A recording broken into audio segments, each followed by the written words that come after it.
to the Detailer's Dock, anchoring you in the world of marine detailing. Whether you're a seasoned detailer or just starting out, this is where every detail matters, with your host, Captain Ken Mercer from Marine Detail Supply Company.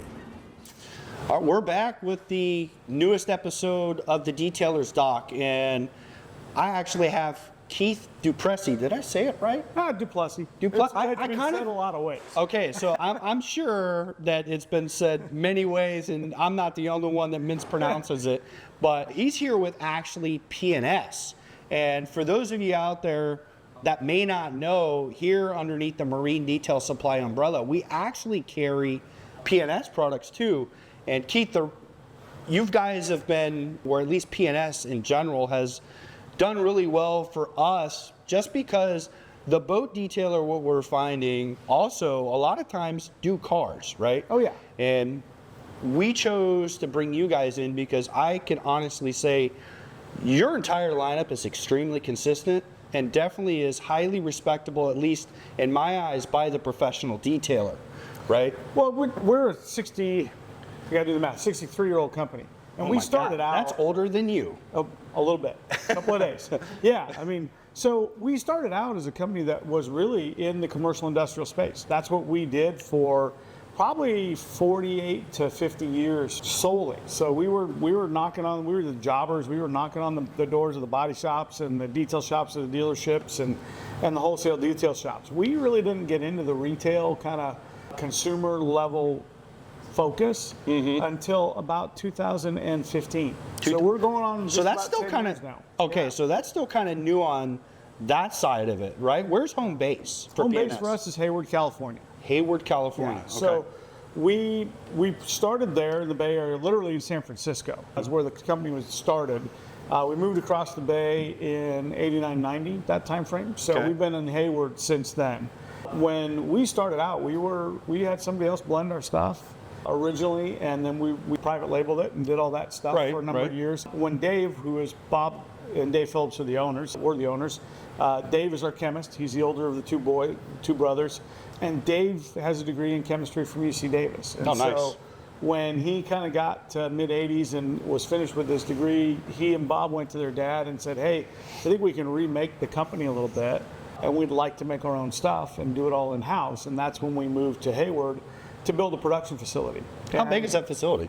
About 80,000 square feet under Just the roof. only just 80? a little bit. Well, so we didn't start that way. We're on our fourth expansion of the space. So we had our primary building, and then we moved out back, and then we added to that, and then we expanded to take over basically the entire building, our main building.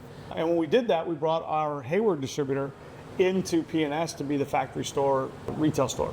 And so Stephen moved in with us, and his father started with us over 50 years ago as a distributor, as a route sales guy, and so he's a legacy as well. He's started there. So that's kind of a little of our history. We started out commercial industrial, knocking on doors, having route truck drivers. When we did the transition to making all our own stuff, we sold all of our distributorships to our route guys. And so our route guys. So talk about the route guys. What did they exactly? Do they have their own truck, or they were out in a P&S truck? Back then it was the old Econoline type vans. They didn't have the fancy vans we got now. Those are the Econolines back there. The white ones are kind of scary. Yeah. Well, depends on whether you had the window in them or not. So So those guys would go out and they'd literally work a territory. They'd hit the same. I called it the Tuesday at 10 a.m. guy. They would be at every stop in their territory a certain day, every week, and make the stop and sell a guy what he needed, 5 gallons of degreaser, or compound, or polish, whatever it is.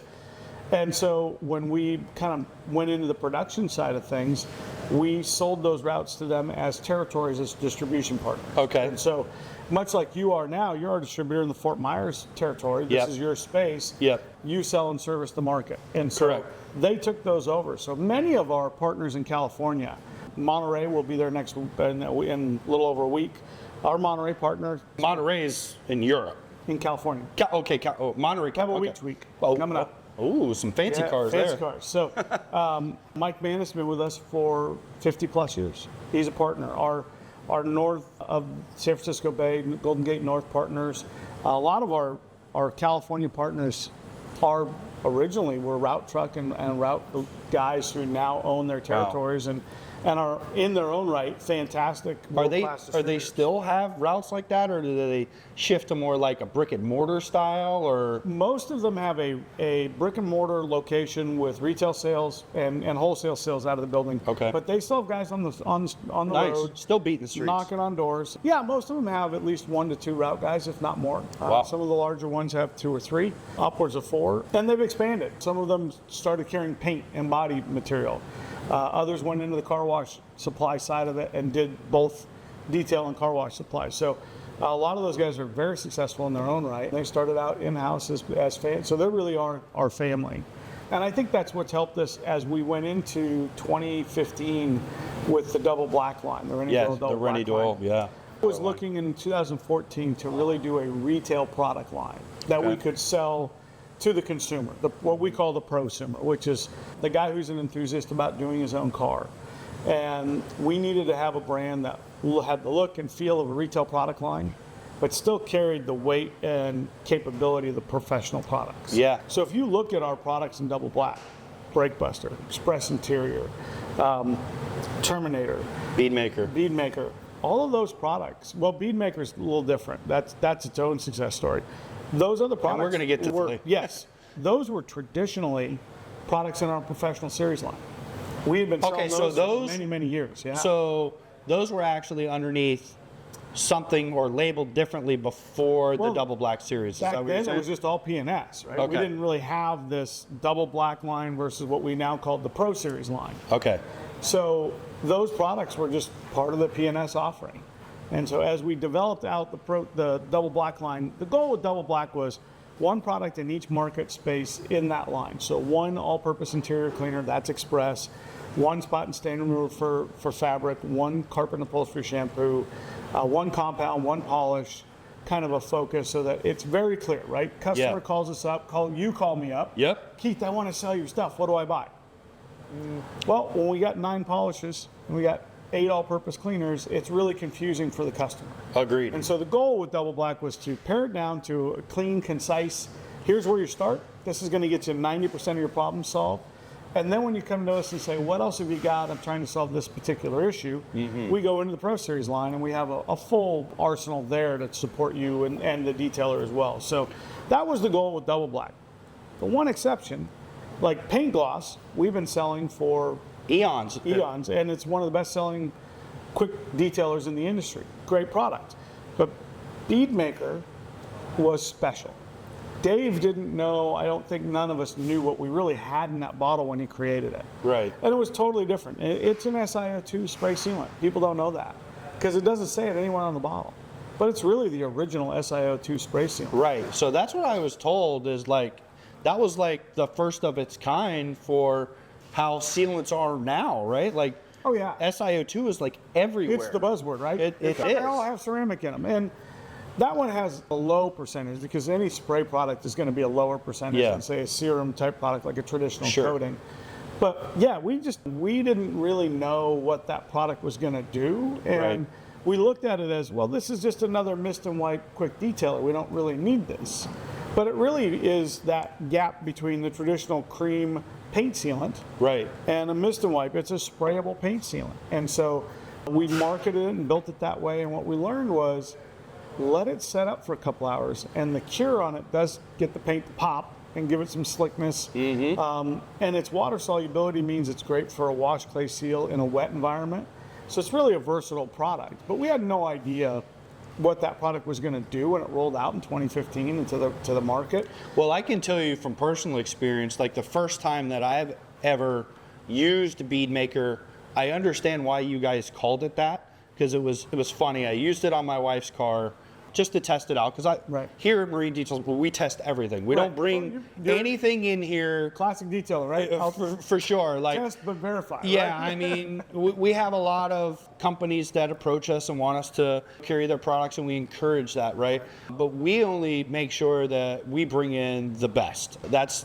It's just important to us that we're known for carrying the professional line or what's going to simply work. And to carry on to that story is I tested it on my wife's car. And we're here in Florida, okay? We're here in Fort Myers.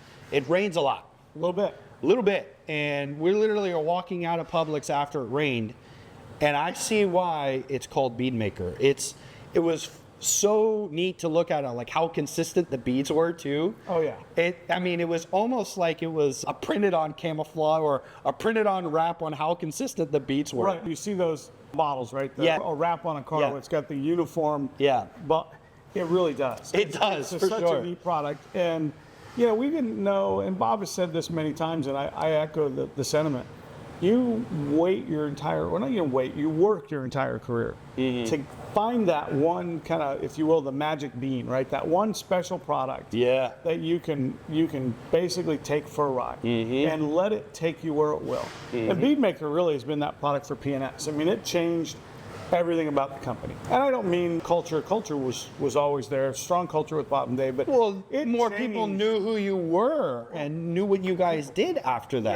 Yeah, and it's funny. It takes its shots from time. These things are cyclical, right? People take shots at your product. Of course. You're always going to have you guys criticism. do that too, and you're like, Oh, yeah. But the criticism is people are still talking about it. Here we are almost a decade later. Yeah. And it's still a relevant product. and 100%. It still performs. Have we built better stuff? Yeah, I mean, Defender's kind of, I won't say it's Bead Maker 2.0 because we really were not looking to build a 2.0 version Yeah, of Bead it Maker. just happened. But we were looking to build it's kind of like a logo evolution. Yep. Logos change over time, but you still get the same vibe of what the brand is. And so we wanted the next thing, what's the next thing to evolve to, without losing the specialness that is kind of the experience of Bead Maker. So we needed a product that enhanced the experience of Bead Maker, outperformed it, and really did the next thing, which was really a 1-year coating product in a spray bottle. Spray. Super easy. Everybody, I bring that up just to say we've had to continue to evolve, but Bead Maker is still a staple product. Does For it sure. very well.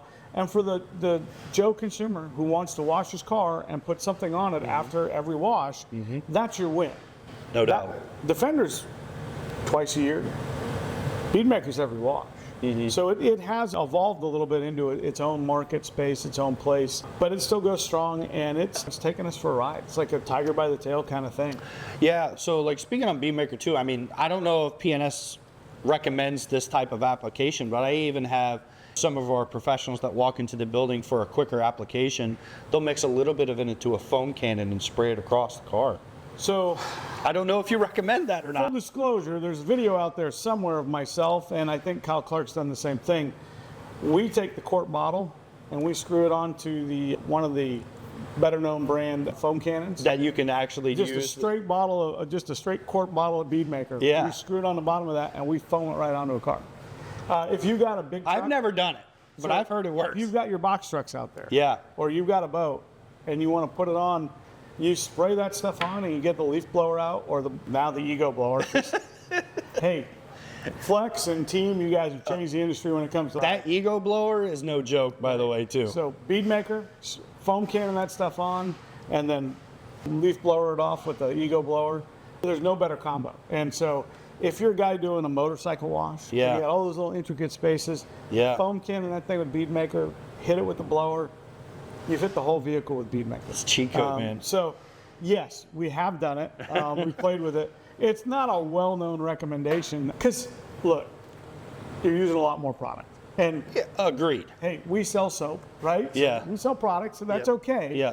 But I recommend it to guys who are really doing fleet vehicles, doing a high volume wash, doing big vehicles. Sure. Because it's a lot of work to try and spray it on and wipe it on to Agreed. a large surface vehicle like a boat or a big truck or RV. So generally, what would you say is the durability for, say, somebody using single application for Bead Maker? Because you said every wash, Yeah. but I think personally, I've seen well over a month of protection easily with a single application. We I have. originally, on a dry application, we said that product could do 3 to 6 months, depending on driving conditions. Okay. I think 3 months is probably your better window to make everybody understand it. Yeah.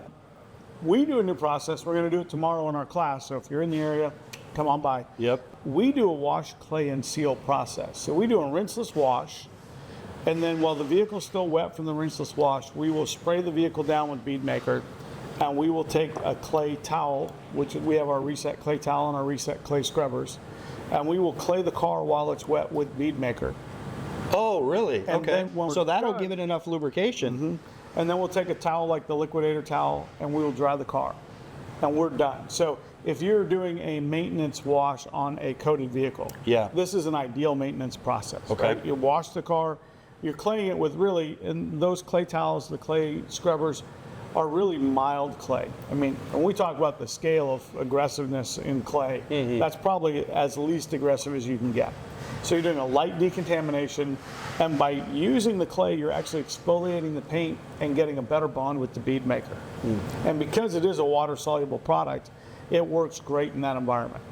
So on In clay. Florida, it's even more important because Florida, you tend to have high humidity. Oh, and there's plenty of it. spray products in high humidity sometimes do some wonky stuff, streaking, modeling, whatever you want to call it.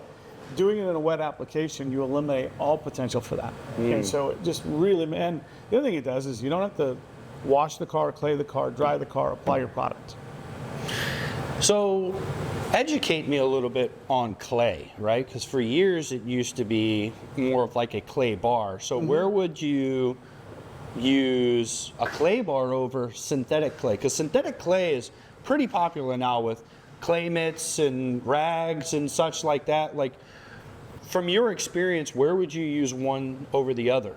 I think 90% of the time, I'm going to look at a clay bar as the nuclear option for surface decontamination. Yeah. And what by that I mean, you really have a significant amount of contamination, typically overspray, paint overspray, Yep. road paint, whatever it may be, maybe rust embedded particulate because you've really been in an industrial area. Yeah. And you really want to break that stuff free. The clay is really probably your best bet there because you can get it in aggressiveness levels all the way up to something akin to almost a sandy feel to the clay, so very aggressive clay. I look at the clay, I call it clay media, which is anything that's clay is embedded on the towel, on the pad. So more of the synthetic line. Yeah, the synthetic stuff. It's really a rubberized or vulcanized type material on there. Those can be aggressive, but I still think they're less aggressive just by their nature. Mostly because if you look at, say, a brick of clay, and this is a great example here, it's pretty solid. That's the It coffee holds- now. Yeah, Keep in mind, that's that's a swirl killer, and not Yeah. too shabby. now in whole bean or ground, whatever your preference. But I just need K-cups. But if you're Help me using, out, Keith. Yeah, if you're using a clay bar, it has more body to it. It's stiffer. It holds its shape, so it's going to have a better, cleaner break, in my Yeah. opinion. You get a towel or softer media, doesn't always have as good of surface grab, so that it moves evenly across. And you may not get as good a contamination. That makes sense. But 90% of the cars we got today have light dust embedded in the paint, and Yeah. they don't need a deep cleanse or nuclear option, as it were. So the mitts are great. They tend to last a good long while, but the solid surface on those, especially in high heat, high humidity areas, they tend to get shiny. They tend to get they cook. Yeah. Right? The perforated ones, which are less aggressive still, tend to do a really good job of being that nice decon you got to also keep in mind, I've used sponges with clay embedded on them that have scratched the hell out of a car. So that's where I was about to go with it. Is like a lot of times when you have to use the actual clay, Right. you might want to consider at least a paint enhancement after utilizing that, right? I Where would the synthetic clay, Yeah. a lot of times won't mar the paint surface. I would say if you've got a clay embedded sponge, not the mesh sponge that we're talking about, but an Yeah. actual like foam sponge with a clay on it, or a clay bar, you're probably going to do at least a one-step polish compound on that car. Yeah. Because you are, again, nuclear option, you're really decontaminating the surface.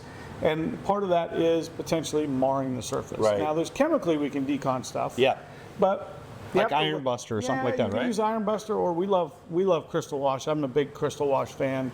That is a organic acid that we've had for 35 years. I don't even think I've tried that yet. We're going to try it tomorrow. But Crystal Wash is a acid decon product, so Okay. it will eat the iron on the paint, so you can do rust removal. It's just another option, and if you don't like or the smell of an iron remover, and some of those are pretty offensive, you can go this way Yeah. and get a different option. Okay. What the Crystal Wash does is it dries and it pulls the decon out as it crystallizes. It literally looks like cut salt crystals on the paint. It's kind of a cool look. Nice. So you can go a number of different ways with decon. Traditionally, we've done clay because that was kind of the faster, easier thing, and you could see a result.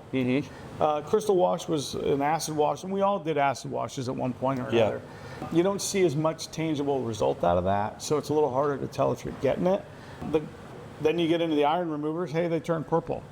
But a lot of times when you're doing fallout removal, if you're in Oregon, there's not a lot of rail dust. Where you're from, right? Yeah, there's not a lot of rail dust in the air. Yeah. And as much as it rains, like Florida, the rust isn't the thing, right? The iron fallout is not the thing. It's industrial, or it's dust or road particulate embedding in the surface, whether that's in the coating or in the clear coat. Yeah. You're removing contamination. And so when you do that, guys, you're really not going to probably see the iron remover turn color. And so why do it, right? The other part of that is iron removers are not cheap. No, they're an expensive chemical no matter what line you choose to grab. An true iron remover, right? They're all going to be a little pricey up there, and that's just because the actual chemical we can go itself. old school with an acid chemical, or we can go better school with a clay product, which is now with the mesh type. We have a reset clay tile, reset clay scrubber, and you can do that in the wash bay where you're doing your wet process anyway. It really doesn't interfere with your process. It's a short step to get where you want to go, and it's super easy to do. And most of the time, it's going to give you a silky smooth finish to your paint with a lot less effort and not the smell and not the expense. So I really like the clay media now as kind of that just everyday part of your process. It's so easy to incorporate it into your wash process. There really is no reason as a detailer why you can't do it. I mean, when you look at the cost, it used to be a clay bar, you get what, 1-2 cars out of a clay bar. Yeah. It was $25-$30, so you're adding a significant expense. Sure. Today you can spend $45 on a clay towel or clay scrubber, and that thing's going to last you 60-70 cars, maybe 100. Yeah. So your cost is pennies, and the time is 10 minutes to clay the whole thing. It really is a process that should just be incorporated, in my opinion, today into your just everyday how you do business. Yeah. 2 reasons. Number one, if you're going to do anything to the paint with any kind of application of a tool and pad, absolutely, you should clay it. Yeah. But the other reason is it just gives you that much better an outcome. And I think that's a really important thing. Today, if you're a retail detailer and you're doing work for the customer, you really want to give them no reason to think about going to another detailer next time, right? The part of capturing the customer is the experience of touching that car when it comes back to that slickness. And the slickness and the look and the feel of it. And it also, quite frankly, I joked with you guys, I've always had a goal to be the world's laziest detailer. You did say that. And I don't mean that in the sense that I am trying to be some half-effort guy. My goal is to find the most efficient process possible to achieve the best outcome we can get. And I think one of those things that helps you do that is incorporating little touches like a clay media of the car in the wash process. It's again, we're looking for 2% better 100% of the time. We're going to get way better results. And so if you can bring that approach to how you detail a car, and clay is one of those things, we're claying a car, I guess for lack of a better term, that's a win, right? Whether that's deconning with chemical or with clay, there's no excuse now not to do it. The cost is not prohibitive. The process is easy to understand. So you touched base earlier, you would use bead maker for your clay lubricant, but I also know people that will use something like Iron Buster at the same time when they're claying too. What are your thoughts on that? Or are you okay with just doing clay media with soap? Are you okay with doing it with something like a spray like bead maker? What's your recommendation? Lubricity is the key. Right. So gotta have lubricity. So a product like Defender doesn't really give you lubricity in that environment, so I would never use it to clay. I know guys who clay with glass cleaner. I'm not a fan of that because I think glass cleaners don't really... Wouldn't that damage the synthetic after time too? I think it would probably eat the synthetic a little bit, but the bigger thing is there's not a lot of what we call lubricity, or typically an alkaline product, which is what an iron remover is. Yeah. Has a little bit of what we call sliminess when it gets diluted or gets water on it. And that's because of the alkalinity of the product. Right. So any alcohol-based product or acid product isn't going to have good lubricity. So I avoid those. So Baker you wouldn't recommend using iron buster while you're doing the clay? Well, again, same thing. That's not that far distant from using an all-purpose cleaner or more aggressively a degreaser Sure. to clay the car. At some point, that's going to eat the media and it's going to destroy your clay material. So you'll go through it faster. So something a little more lubricity, typically something with some silicone in it. So that's why most detail sprays have a silicone component to them. It's not SiO2, but it's still a silicone component to it. It adds some slickness, it adds some lubrication, makes the product easier to use. That's what paint gloss has been forever. Bead maker, same thing. It's got some lubricity to it, but it doesn't have any harsh chemical to it that's going to maybe eat our material. Your material. So can you clay with an iron remover? Yeah, but I guess my question is, if I'm iron removing, why am I claying? So and I guess you go, well, I want to really get it. Okay, double insurance, I get it. But to me, that just seems a little extreme on the process. Okay. And the other thing is your clay starts to stink. Yeah, that stuff doesn't smell good, your man. media starts to stink. Yeah. So it really, to me, I think that's kind of overdoing it. I would do one or the other and just incorporate it into my process. I do like the wash clay seal for a maintenance service. If I was going to do a restoration on a car, so I'm going to do some paint correction, whatever level that's going to be, whether that's an all-in-one, like a one-step product, where I'm going to try and compound polish and get it done in one step, whether I'm going to do a multi-step correction on it. Most of the time on a car like that, I probably won't use bead maker as my lubricant, Right. just because we're going to buff it off anyway. Right. But I would still clay in the wet bay, and in that case, you could use your traditional wash soap. Most car wash soaps are pH neutral or not so aggressive in the alkalinity that it will make any difference at all to the clay. It'll just give it good lubrication, it'll glide over the surface, it'll decontaminate, and I can get in and out of there pretty quick. What about like using a rinseless wash for a clay lube as well? I would take a rinseless wash and probably plus it up a little bit. Most rinseless washes So are plus it up instead of 256 to 1, you're... maybe 128 to 1. Okay. Not a ton, but a little bit. Or I would make sure I've got a good layer of solution, if it's 256 to 1, on the surface of the car. Because again, it's not, I mean, Absolute has some really unique properties with its structure that it feels pretty slick. Yeah. But I still would probably run it at 128 to 1. So just you think a little they more lubrication. need a little bit more lubrication. Yeah. Do you sell a dedicated clay lube now? Yeah, paint gloss. Okay, so paint gloss is the answer. Paint gloss is the Swiss Army knife of PNS product. So it's got a little bit of light cleaner in it. It's got a silicone in it for a quick wipe down, so it gives a nice little gloss and finish out. Yep. It's extremely lubricative, so it's going to lubricate the surface when we do a clay surface product. It's got an anti-static to it. Now, I don't care whose SiO2 spray you're using, and I'm just going to say this is a blanket. We've tested, I think, 35 or 40 SiO2 sprays from everybody, our stuff, everybody's. Yeah. Biggest complaint about the car dust up. Dust right? up, yep. So you get an anti-static product like paint gloss as a wipe down product, you're going to remove that static charge that should help minimize your dusting. The other cool thing with paint gloss is the anti-static works really well in helping release the static charge on pet hair on the carpet. So a light mist of that will help you break that. So using paint gloss on carpet. Not Interesting. not a heavy application. Light mist light over it, mist. just to get the static break and help you pull that stuff out. Yeah, because I've heard also some car detailers like to use a little bit of fabric softener for that too. And I like that too. But you've already got the product in your shop if you've got paint Oh, gloss. for sure. So you don't even have to go mix up a bottle of fabric softener. Yeah, no, I mean it's good to know. Obviously it is a Swiss Army knife. I would have never thought to use paint gloss to remove pet hair. Well, thank you, Sydney Bray-Gwynn, because she's the one who came up with that. Yeah. Was that by accident, or how did that go? Well, I think when Dave was explaining the properties of the chemical, he explained that it has an anti-static effect. And Sydney, being a legit, real detailer, she details every day. That's part of why she's on our team, is so she can give us everyday feedback about what works, what doesn't. Yeah. She did the math and said, well, if it's anti-static, let's try it on pet hair.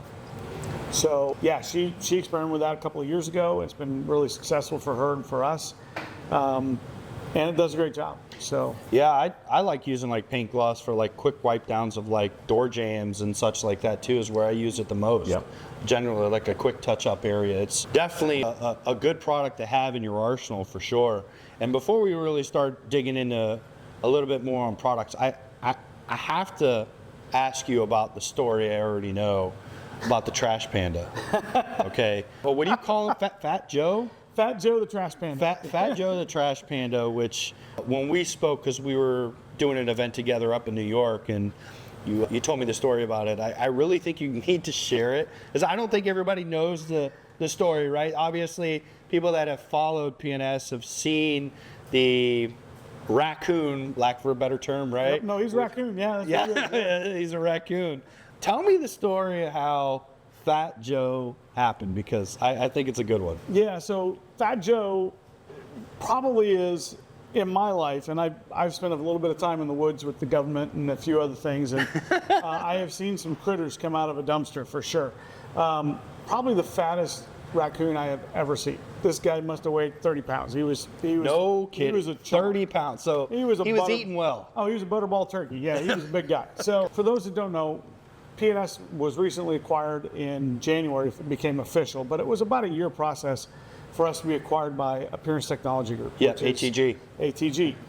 So now we're family with 3D and Pro and RBL and High-Tech. So good family to be a part of. not a bad family to be a part of. Not at all. A lot of those but we carry downstairs on your shelf. Yeah, so. And we carried those in full transparency before that acquisition too. So again, like that falls back to, like I was saying before, it's like we only want to carry the top tier lines, and go figure ATG put the top tier together, and we're already in the building. So it was easy for us. Yeah, so some aligned brands, which is what we call it, aligned partners, yep. right? So in September, we did the Budco has a great event every year, open house. They have about 200 some odd people come to their event. We went to that event, and that was where Bob told Sydney, Rennie, and I about the pending sale of the company. Okay. And what the plan was, right? So one of the things Bob said is nothing's going to change, right? We always hear that. Yep. With private equity, you always get a little nervous, but so far it's held pretty true. Yep. So, I mean, things have changed, but we're only busier, not Change worse. is important. I mean, let's talk about a company that neglected to change. Blockbuster. Yeah. Where are they? Right. Gone. So Right. change is inevitable. But you got Netflix out there. You're right. And so, and if you look at the cable companies, where are they going, right? Yeah. Because Yep. streaming and everything else is Yeah, going on, YouTube so. TV's taking over, Right. Hulu, stuff so like I that. think change, you have to do change. Agreed. Change is whether you like it or not. The only couple permanent things are death, change, and I guess taxes. Taxes. But you can dodge those if you live in the right country. So at least death and change are the only permanent things, Agreed. right? So the change was coming, and Bob said, hey, nothing's going to change on the side of we're going to get to be who we are. Yeah. So we have our distributor education event twice a year. We do one in the spring for kind of the U.S. domestic, and then we do a distributor education event the week before SEMA. Many of our international partners come in the week before SEMA. Yeah. Great event. They come in, we do all things PNS, it's called PNS University, and we teach our distributors everything we can to help them be better distributors. Yeah. So they came in for that. So Rennie, Sydney, and I came in a day early, set up the training center, get ready to host our guests. Yeah. I pick up the Sprinter van, we're ready to go, everything's dialed in. Bob, by the way, Bob Phillips is the king of this, nobody's better in my opinion. Bob is the king of the Airbnb, not so much the Airbnb, but the, what's the other one? What is it? The Airbnb, and then you have, oh my God. Yeah, whatever the other one is. Yeah, right? I'm having a brain fart because I use it too. Yeah, I know so- what you're talking about. When we travel as a team, you start looking at it, you get 3-4 people in a place, and you got 3 hotel rooms or 4 hotel rooms. That's a big number every night. And Oh, in San for sure. Francisco, it's significant. So what we try to do is get a house, right? You get a 2-3 Yes. bedroom house, Airbnb for 3-4 days. It's less than half the cost of hotels for everybody. And it's a nicer place. well, the other thing is generally. you get to do this. Yes. Right? You get to sit at the kitchen counter. Yeah. And as a team, you can connect, you can confab, you can have coffee in the morning. You're not waiting in the lobby for everybody to come out of their room and go to their own corner. Agreed. And then at night, you have your own room. So Bob got us an Airbnb in San Mateo, which is a really nice area. And this is the only time it's ever not been a great house.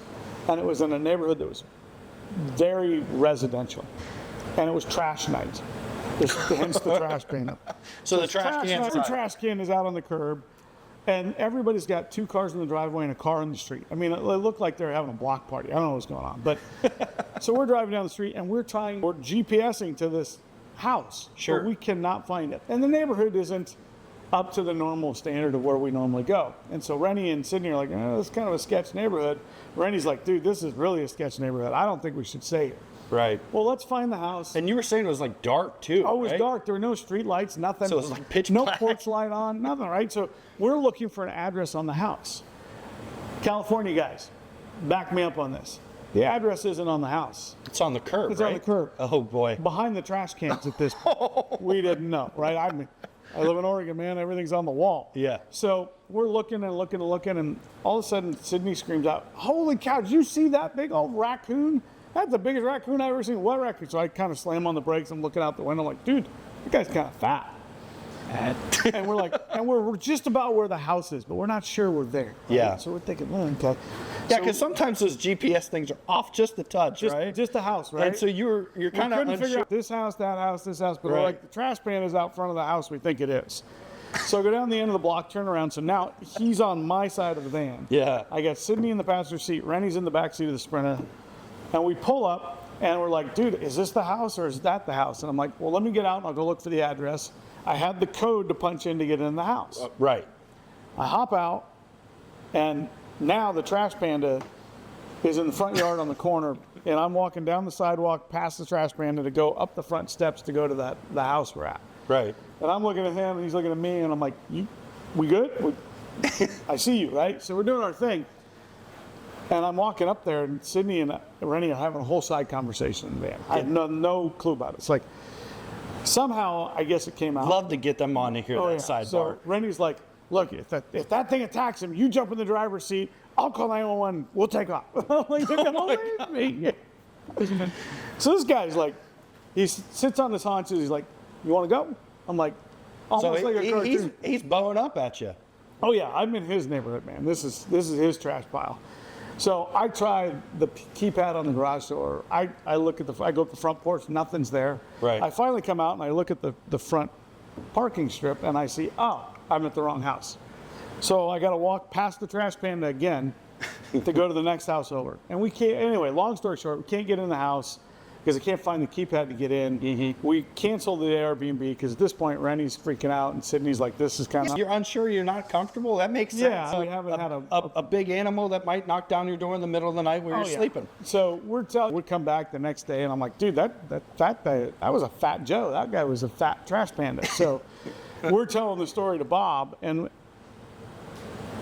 it's just craziness. Well, what Sydney didn't say when we were all telling the story together to Bob was as we drove away, Sydney goes, I thought Bob said nothing was going to change. Yep. So like, I should call Bob and say, I said, do not call Bob and say that. That's the last thing we need. Yeah, right you now. don't want to poke that. We're already going to a hotel. We're bringing over So the next day, Bob's like, dude, that is just so weird. It's just so funny. And I go, well, Bob, Sydney wanted to text you and said, you said things weren't going to change. Mm-hmm. And Bob just broke up laughing. It was just roaring laughter. So that's our story of the trash panda. So the following Monday, we get to the hotel. Yes. And Bob asked if there was a package for him, and it wasn't there. Right. But Tuesday morning, it showed up. So Bob's got this thing, how you get things in Amazon, right? Oh, yeah. White bag. Yes. White plastic bag. Bob's like, I said, did you get some shirts? What'd you get? He said, I got a thing. Don't worry about it. So we get on the show floor at SEMA Tuesday morning. And tell people out there that are listening, because take in mind, we have a lot of boat guys and gals that are out there listening too. So SEMA is basically the mecca for the automotive world. Yeah, it is the like aftermarket, professional aftermarket car show of the planet, right? I mean, it's the biggest thing out there. So if you sell an add-on, a wing, a modification, Anything you do with a car. Custom car build, you have lifts, you run shops, whatever, it's at SEMA, right? And you can find it there. And if you can't find it at SEMA, they have this thing called Apex. Right. Which is all the accessory stuff that you would sell in a store that sells to these guys. Right. You can find it there. And those two coincide. And it's about the third largest show in Vegas. So Vegas' biggest show, I think, is Consumer Electronics. Mm-hmm. That's a big show too. CES, right? Yeah, CES. And the second biggest show I found out is World of Concrete. Really? Concrete's a big thing. Well, I mean, tools are a big thing. Yeah, I mean, pumper trucks. So Right. So anyway, SEMA's, that's why we did the distributor education event, so we could then go to SEMA and have everything dialed in. So Bob pulls out this stuffed raccoon, stuffed animal. So he bought a stuffed raccoon. Oh yeah, and so Fat Joe. Was it to scale? No. Which one was bigger? Oh no, the original Trash Panda was bigger, at least 4 times bigger. Oh wow. So now we have the Trash Panda, the little stuffed animal. Well, Bob had ordered one to show up at his house, and it didn't make it in time for him to leave for SEMA, so we now actually have 2 of them. So we have a road one and we have a home one. Nice. So if we're going 2 places at one time, we can take them 2 different places. So where's he at? I'm a little disappointed. Well, one's on the shelf at home. Okay. At the shop, and I think the other one's with Bob and Sydney. They're at an open house in Colorado. And mostly just because I didn't kidnap one of them when I was down there last week. Otherwise, I'd have a Trash Panda. So, but yeah, it's kind of a thing. He survived the fire, so I don't know if everybody knows. MTE, right? Mobile Tech. Our booth isn't showing up. It didn't deliver on time. We're wondering what's going on. I called the terminal. It's like the trailer or something like that caught on fire. The trailer brake apparently seized. Interesting. And caught on fire. If you ever seen a trailer brake seize on a trailer? Oh boy. It generates some heat, so it caused some flames. So we have one Trash Panda that now smells like our new essence of charcoal. Oh. And we have one that doesn't. See, well, now which one experienced what? Right, exactly. We know who the Road Panda is and who the Road Panda is. So, I mean, with that, I think you guys should come out with a limited product with the Trash Panda scent. What do you think? Yeah, I don't know if we can get something that foul. It's got to smell a mix of garbage can, carbon, and kind of wet dog. I think is kind of, I'm not sure.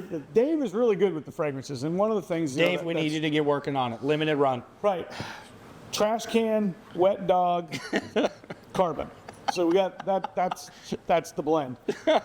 Speaking of blends, I mean that's one of the things that people really know about PNS. Yes. A lot of our products have a great fragrance to them, and that goes important. in line with really the philosophy that Dave has, that the product should be pleasurable to use. And so we really focus at the consumer experience, whether that is the detailer, right, on doing a 10-hour day out turning a wheel, working on cars, or that's Joe homeowner who's doing his car on Saturday morning for the car show on Sunday. We want you to have a pleasurable experience. Part of that is fragrance. Part of that is that the material isn't offensive. And there's a couple ways it can be offensive. It can be harsh, and it can also be just foul smelling. So right. we try to avoid or work with that. Even our iron remover. Your eye is not that bad compared to most. Got a little bit of a cherry fragrance to it, which is cherries and everything, but at least it's an improvement on just straight up iron remover smell. So if you had to pick your favorite product scent that you have in your lineup, which one would you say is your most favorite and then your least favorite? And again, this is solely your opinion, right? So those out there, Dave, don't hold it against Keith. What? Well, so I'm a little old school around the buildings. I say things like Ultra Coat Polish is always the answer. Ultra Coat Polish was the first product Dave ever made in 1987. Okay. And it's always been one of my favorite one-step, all-in-one, light polish protection products. So I go a little old school sometimes. But I have to say, on the newer school, the fragrance that I really am enjoying, and it's in 2 products. It's in Swift. Swift smells good, man. And it's in our off-road dressing as well. Yeah. And it's orange creamsicle. So I really like those. I've always loved that fragrance, and so I was super excited when Dave brought those into play. Although I have to say, paint gloss, again, I'm old school, has a little bit of, I don't know if it's a peppermint or if it's a cinnamon kind of smell, but it's got a really nice, pleasant fragrance. Yeah, I actually got your Christmas gift. What was it? Was it inspiration? No, what was it that you guys sent that was peppermint? Oh yeah. So we'll do a special run of a product. And I think this year we did. Oh, so I'm getting some insight for this year's Christmas gift? Is that what you're telling me? Oh yeah, no. This year's Christmas gift we've already figured out. Oh, okay. Well, we'll keep that. We'll have a sidebar on that. We can't let the cat out of the bag. It's going to be a strawberry lemonade candle. No. Oh my God. So, funny thing, Josh Pierce, one of our good friends and a great detailer out of Iowa, sent a picture to Sydney and I and a group of friends, and he said, this candle smells just like Triple S. And it's a strawberry lemonade candle. Interesting. And that's the fragrance in Triple S. No wonder, right? So I was joking. I said, perfect. That's a Christmas gift. Every year it's a struggle. Like the coffee is actually one of our first Christmas gifts that I was able to participate in when I came on board. Bob called me and said, what do we do for Christmas? I'm a sucker for coffee, is all I'm telling you. And at that time, everybody remembers the big red Rupes mug. Right? Big what? The big red Rupes mug. Oh, Remember when they came out with the yeah. Rupes? So I said, well, we're not doing a big red mug because that's already been done. And then that spurred Bob, and he's got a friend who runs a coffee roasting business, and so we private labeled 2 brands of coffees. That's where Spoil Killer came from. And it was supposed to be a one-time Christmas gift. And then people called us up and said, hey, do you have more of that coffee? Well, it's good because That now you coffee have business. coffee so you can clean your palate when you're going through testing all the different smells of your products. Yes. Yeah, so that's another thing we'll do. If you haven't been to one of our classes, I always crack every bottle and let you smell it, right? I think it's important. Yeah, and another one of my favorite fragrances is absolutely the leather fragrance. So our leather treatment and our natural finish, which is our interior dressing, both have a very wonderful leather fragrance. And again, I'm kind of a sucker for the old school fragrance. I like that. So, but you still haven't told me what your least favorite is. Well, we're going to throw out the iron removers because Yeah, because that's just not fair. That's low hanging. Just something that's supposed to smell good that maybe isn't your favorite. And again, that's your opinion. Some people like watermelon and some don't. So the one that, and it just really isn't that it doesn't, that the fragrance isn't appealing to me. It doesn't have the fragrance. And so this one breaks my heart because I'm the Breakbuster guy. I'm the cheerleader for Breakbuster. We all kind of have our product. Yeah. Breakbuster's been my product that I've really, I really love Breakbuster. It doesn't have fragrance. It needs Just like like grape or something because It it's needs purple. something. But, well, grape is in Inspiration Ceramic Wash, which is our Radiance. Radiance. Yeah. Radiance. But yeah, and it breaks my heart because it really is probably the product I push the most, that I show everybody, that really has a great opportunity for a wow factor and has no fragrance. Yeah, I can tell you It's discernible. Sure. I mean, Breakbuster for us is a high moving item. So obviously people are using it a lot. Why not make it more pleasant to use it with a fragrance? And I think one of the reasons Come on, of that Dave. is that's a product that is designed to mimic a wheel acid, but Yeah. in an alkaline format. Agreed.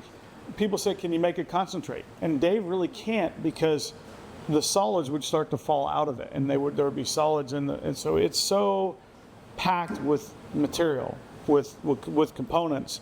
There's no way to concentrate it, and I think adding the fragrance may affect the ability for that stuff. There's to probably a function the way reason it for is. it, I'm sure. But still, it's my heartbreak because that's the one product that I push that every chance I get. When and you I love that product. When you use Breakbuster, do you generally use it straight or you dilute it? So there's a lot of schools of thought on that. If you are going to use a foaming sprayer, BSL, IKs and stuff like that? Yeah. so if you're using the IK foaming sprayer, I recommend 4 or 5 to 1 in that because 2 things happen there. First, you're getting a really kind of a heavy foam out of it, Right. and so it'll cling. So one of the 5 factors of cleaning is dwell time. When you spray a thinner liquid product on out of a spray bottle, it tends to run. Right. And so I like Breakbuster as designed to be ready to use in that format because I'm just spraying it on out of a spray bottle. And it has less dwell time because it does run off. So you want to give it its most potency. If you've got the ability to get it to foam and cling on to the tire and wheel, then running it a little bit diluted is fine because the dwell time is still going to balance out the lack of concentration. So it really depends on how you want to use it and what you want to do with it. But if you're going to spray it at a sprayer, generally you're going straight. I go straight. Yeah, I'm a ready-to-use guy on that.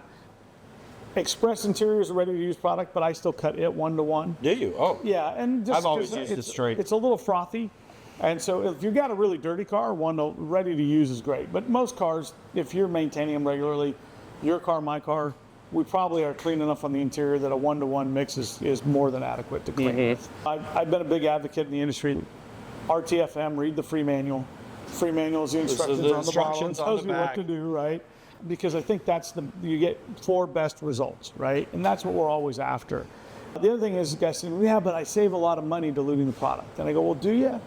Because you have to allow longer dwell time, or you have to put more agitation into the effort. If the product is being used as designed, it's supposed to be doing that so that you get maximum effect out of the product. So I really recommend when we suggest doing it a certain way, that you try and follow that direction. If that works for you, then great.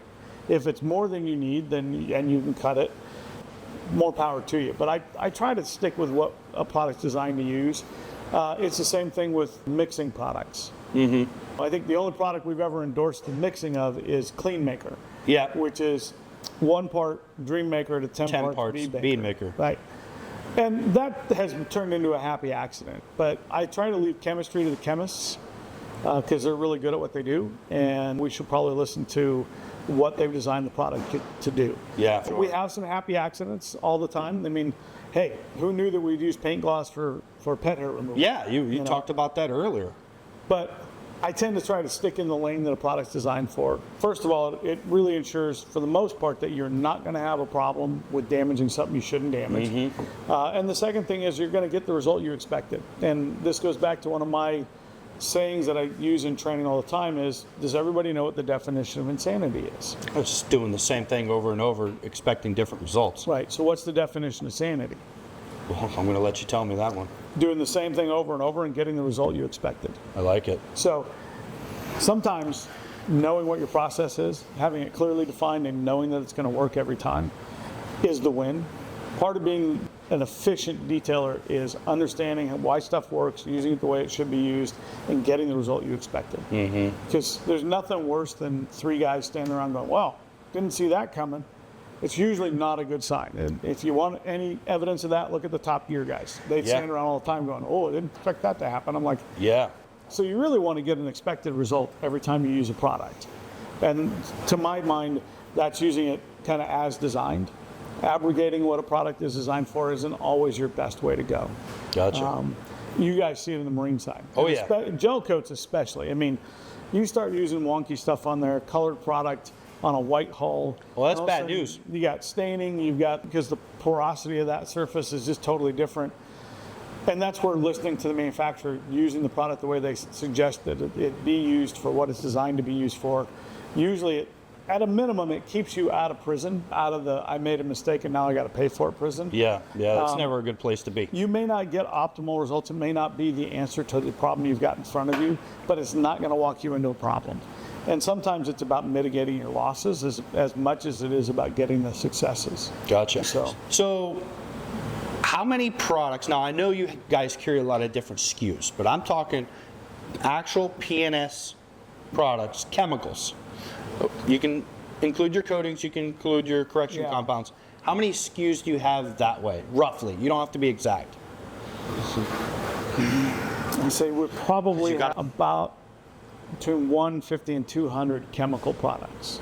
Okay, so out of that 150 and 200, so I'm going to give you the hardest question. What would you say out of, give me 10 that you think a dealer or a detailer, they just got to have in their arsenal? So the big 5 is easy, and you can substitute on the first one. First one is Pearl hand wash soap. Oh yeah. So if you are a rinseless guy, then get Absolute. But otherwise, Pearl, Bead Maker, Break Buster, Express Interior, Agreed. and then Carpet Bomber for carpet and shit. Oh, for sure. And then to round that out, Terminator and Finisher, because those are kind of that carpet system. So can you talk about that before you carry on? Well, give me the other 3 and talk to me about the 3-step, because I really like the 3-step, Carpet Bomber, Terminator, Finisher. But what's the last? So then I would pick a dressing. If you're looking for versatility, then I would probably go with Dynamic, because you can buy it in a gallon and dilute it 4-to-1. Okay. Or you can use it stronger if you want. So is that tire dressing or interior dressing? At full strength, it's hog snot tire dressing at diluted 4, 5, Water-based, 6-to-1. solvent-based? Water-based product. Yeah. Okay. 5-to-1, it's going to be a fairly matte finish interior dressing. So lots of versatility, and a gallon stretches. Yep. If I were looking at just a straight up tire shine, I would probably go with Wipe and Shine, which is a gel tire dressing. Yep. Designed to put on the tire when the tire is wet, because the displacement of the water helps it adhere to the tire. And then we get a little specialty. TrueView Glass Cleaner, probably one of my favorites. Yep. That works really good in heat. It does. Compared to other other glass cleaners that are out there. Because I think, especially in Florida, like detailers down here struggle with streaks, because if they're detailing outside, the windows get so hot. So whatever they're using, it just cooks to the glass before they can wipe it. Yeah. And TrueView is pretty good. Yeah, TrueView is pretty awesome product, and it's got some dilutability, so you can go 4-to-1 for kind of heavy, dirty winter I didn't know windows. that. 10-to-1 is kind of the summer mix, is what we call it. Okay. So very versatile. And then the last two would be Tempest, which is our concentrated degreaser that we use with the Chemtrol program. And the Chemtrol program is a pet project and little best friend of mine. That's got a great story too. But Chemtrol Tempest is 10-to-1, guys. Mark my words, 10-to-1. It is your mat cleaner for WeatherTech mats. Ooh, I haven't tried that. That's your mat cleaner. The other product that's super versatile, can kind of be used as a decon product for light car decontamination, is EnviroClean. EnviroClean, super versatile. About 10 to 12 to 1, that product is a great all-purpose interior cleaner as well. So you get some bang for your buck. If you're having a hard time cleaning really dingy kind of white tan leather that's super brown, 8-to-1 EnviroClean. That's your win. Do you guys have like literature anywhere on like recommended dilution ratios for certain if it's projects a dilutable or product, scenarios? we have it on the product bottle, but that's where the Chemtrol system is one of my favorites because it is all dilutable product. And we have a tip chart that goes with the hydrominder system, and it tells you what the mix should be for each type of cleaning. So like on the degreaser, there's 3 dilution ratios. One for heavy degreasing, one for medium standard degreasing, one for light duty cleaning. Same thing with EnviroClean. Same thing with glass cleaner, has a summer and a winter mix. So all of that stuff is in the Chemtrol line, and that brochure has all that stuff in it. A lot of our other more Pro Series products maybe don't have that, but they do tell you at least the general dilution ratio. Yeah, because I'm strictly guilty of always just putting stuff on straight because I just think it's going to work better. Well, and again, and I know that's not necessarily true. Well, It's just something subconsciously I'm like, it's going to be better if it's straight. More is better until you get an alkaline product and you burn something. Yeah, or you get an acid product and you eat it away. Yes. So and that's where in some acid products, until you mix them, they don't become the active acid that you're looking for. Yeah. So that's why I always recommend the RTFM thing. Read the manual. Yeah. So those are my products. And your other question was? Well, so the 3-step of Carpet Bomber, Right. Terminator, and Finisher. So the 3-part system, Terminator is the enzyme spot and stain remover. So let's clear this up right now. Enzymes are not little live critters in the bottle, right? So these are not nanobots. They're not coming to get you, but they are an enzyme package. So an enzyme package basically just reacts to the component it's after. So our enzyme package in there is amylase, cellulase, protease, and lipase. So lipase is greases and oils and fats and things like that. Okay. Protease is your proteins. So that's going to be your milk, your lattes, whatever it is, ice creams, that kind of stuff. Okay. And then the amylase and cellulase are really going to attack your tannins and your grass stains and that kind of material. Okay. So we're attacking stains there. So if you don't have a stain other than just really dingy carpet, you probably don't need a spot and stain remover. So you can skip that step. But if you're just trying to be thorough, a light mist over the surface, and that will help break down the components of the element that it's trying to attack. But the components are still in the carpet. So the next thing we want to do is we want to take a rug and upholstery shampoo that has softeners in it and brighteners in it. That is going to... So you're putting Terminator on first, yes, right? Always. Yep. Always first, then following with Carpet Bomber. And the Carpet Bomber is your general purpose, all-purpose carpet and upholstery shampoo. So if you just have a lightly dirty interior and you have no stains, you're going to go to that first. You're going to skip step 1 because you don't need it. And that is an 8-to-1 dilution product. Spray it on, scrub it, and then you can go to your extraction process. And you can dry extract, you can steamer extract, you can extractor extract. Any of those methods will work, and we have some great videos on that stuff, so check them out. Yep. PS Detail Products on YouTube. Yep. And then the final component, and this is what we learned in the science, we went to the Carpet Cleaning Institute to learn some of this. So we break it down with an enzyme, we get it to detach itself from, because we're encapsulating it with a shampoo, for the fibers in the carpet. Right. Now we need to extract it. But we always know that we can't thoroughly rinse the carpet as much as we would like to. Agreed. Typically, yes, you can if you get out the pressure washer and blast it. But you can't do that inside a car. No. So the third component is what we call Finisher. Finisher is a peroxide product. And the peroxide does a few things. The first one it does is it's going to neutralize any residual soaps. So this makes the soaps that are still sitting in the carpet stop working because the time is done. Right. So soaps do a couple of things. They encapsulate dirt, and then they are a little bit sticky. And so their job is to attract dirt. Right. And make it so that things release from the fabric. Well, if you let the soap dry, it's still there. And so what you want to do with it is you want to come in and you want to neutralize it, because if you don't and you come in with wet feet that are dirty, It's just going to stick. it's going to reanimate the soap, and Yep. the soap is going to give you a thing called resoiling. So there's two things going on. We have wicking and we have soiling, resoiling. The re-wicking is not really a thing, so there's a lot of incorrect terminology in our industry I try to work around. Wicking is when a stain gets driven down the fiber to the base of the fiber, and as the fiber dries, the dirt and material climb the fabric, and that's wicking. That's when the dirt comes back. So that's what happens when you see a stain reemerge.